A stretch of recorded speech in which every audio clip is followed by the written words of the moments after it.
இந்த வீடியோவை உங்களுக்கு வழங்குவோர் மாலை முரசு செய்திகள் தொலைக்காட்சியின் படிப்போம் ஜெயிப்போம் உயர்கல்வியை தேர்ந்தெடுப்பதில் உள்ள சந்தேகங்களை தீர்க்கும் நிகழ்ச்சி தினமும் மாலை 5 மணிக்கு. சில பேர் பயத்தில் பிதற்றுவார்கள். அந்த மாதிரி முதலமைச்சர் கூட்டணி சேர்ந்துடக்கூடாதுன்னு ரொம்ப கஷ்டப்பட்டாரு. பட் அவர் ரொம்ப உழைச்சாரு. எப்படியாவது கூட்டணியை கெடுத்துடணும்னு கருப்பு சட்டை போட்டுட்டு போனால் காவி சட்டையா அவர் கண்ணுக்கு தெரிஞ்சது. இதுல இருந்து கூட்டணி மேல அவர் எவ்வளவு வெறுப்பா இருக்குன்னு நமக்கெல்லாம் தெரியும்.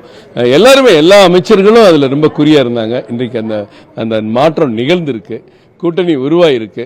ஒரு சமமான பலமுள்ள கூட்டணி இன்றைக்கு திமுக கூட்டணியை வீழ்த்துகிற அளவுக்கு ஒரு பலமான கூட்டணி இன்றைக்கு தேசிய ஜனநாயக கூட்டணியோடு அண்ணா திராவிட முன்னேற்ற கழகமும் இன்னைக்கு இணைந்திருக்கு. அவங்களோட இணைந்த கட்சிகளும் இதில் இணைய வாய்ப்பு இருக்கு.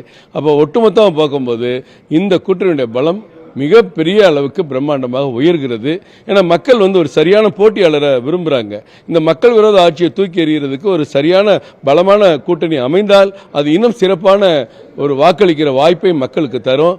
ஏற்கனவே திமுகவுடைய சாதனையை மீண்டும் தொடரப்போகிறது. ஒரு முறை திமுக ஆட்சியில் இருந்தால் மீண்டும் ஒரு முறை ஆட்சிக்கு வந்த வரலாறே தமிழ்நாட்டில் கிடையாது. அந்த சாதனையை திமுக மறுபடியும் நிறைவேற்றப் போகிறது. ஏற்கனவே அரசு ஊழியர்கள்லாம் போராட்டத்தில் சொல்றாங்க, நாங்கள் முதலமைச்சர் ஸ்டாலினுக்கு ஒரு பரிசு கொடுக்க போறோம், வரக்கூடிய 2026 தேர்தலில் அவருக்கு எதிர்க்கட்சி தலைவராக அமர்வதற்கு பரிசு கொடுக்க போறோம்னு அவங்க அறிவிச்சாங்க.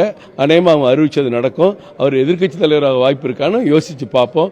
இந்த முறை மக்கள் திமுகவை தூக்கி எறிந்து தேசிய ஜனநாயக கூட்டணி அண்ணா திராவிட முன்னேற்ற கழகத்தினுடைய இந்த கூட்டணி ஆட்சியை இங்கே தமிழகத்திலே அமர்த்துவார்கள் என்பது எந்த சந்தேகமும் இல்லை. நீங்க தேசிய ஜனநாயக கூட்டணியை பொறுத்த வரைக்கும் நாங்கள் அதிமுகவுடைய உட்கட்சி விவகாரத்தில் தலையிட மாட்டோம்னு சொல்லிட்டீங்க. ஆனால் உங்க கூட்டணியில் இருந்த டிடிவி தினகரன் ஓபிஎஸ் அவர்களுடைய நிலைமை அதெல்லாம் பேசலாம். இப்போ என்ன அவசரம்? எல்லாம் பேசலாம். இன்னும் ஒரு வருஷம் தேர்தலுக்கு இருக்கு. அவங்க உள்கட்சி விஷயங்கிறத நீங்க தான் சொன்னீங்க, அமித்ஷாவும் சொல்லுவாங்க. அதை பற்றி நான் எப்படி கருத்து சொல்ல முடியும்? அவங்கெல்லாம் ஒரு முடிவுக்கு வந்தால் அதை எல்லாம் சந்தோஷமாக ஏற்றுக்கணும். இன்னைக்கு அரசியலில் திமுகவை தோக்கடிக்கணுங்க. திமுக கூட்டணி ஆட்சி தோல்வி அடையணும். அதுக்கு என்ன வழி? மக்கள் விரோத போக்கு. எல்லா விலைவாசிகளையும் ஏற்றியாச்சு. சொத்து வரியிலேருந்து, பால் விலையிலேருந்து, மின் கட்டணத்திலேருந்து என்ன உயர்த்தலை எல்லாம் செஞ்சாச்சு. தேர்தல் அறிக்கையில் சொன்ன 95% எந்த உறுதிமொழியும் அவர் நிறைவேற்றலை. அப்புறம் அந்த ஆட்சி தூக்கி எறிகிறது தான் முக்கியமா? அப்புறம் இவர் என்னாச்சு, ஓபிஎஸ் என்னாச்சு, டிடிவி என்னாச்சு, இந்த கேள்வியை கேட்டுட்டு இருந்தால் எப்படி முடியும்?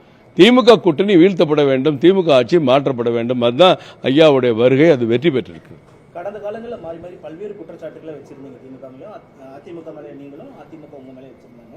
இந்த ஒரு வருட காலம் என்பது ஏற்பட்ட புண்ணுக்கு மருந்தாக அமையுமா? இல்லை, அப்படி இல்லை. அரசியலில் விமர்சனங்களும் வாதங்களும் இயல்பாக ஏற்படக்கூடியது தான். அது ஒரு சந்தர்ப்ப சூழ்நிலைக்கு ஏற்ற மாதிரி ஒரு கருத்து எனக்கு பிடிக்கும், ஒரு கருத்து அவங்களுக்கு பிடிக்காது. அந்த கருத்துக்கு பதில் சொல்லும் போது உங்களுக்கு எதிராக நான் சொல்கிற மாதிரி இருக்கும், எங்கள் கருத்துக்கு எதிராக அவங்க சொல்கிற மாதிரி இருக்கும். அதுக்கும் தேர்தலுக்கெல்லாம் சம்பந்தம் இல்லை.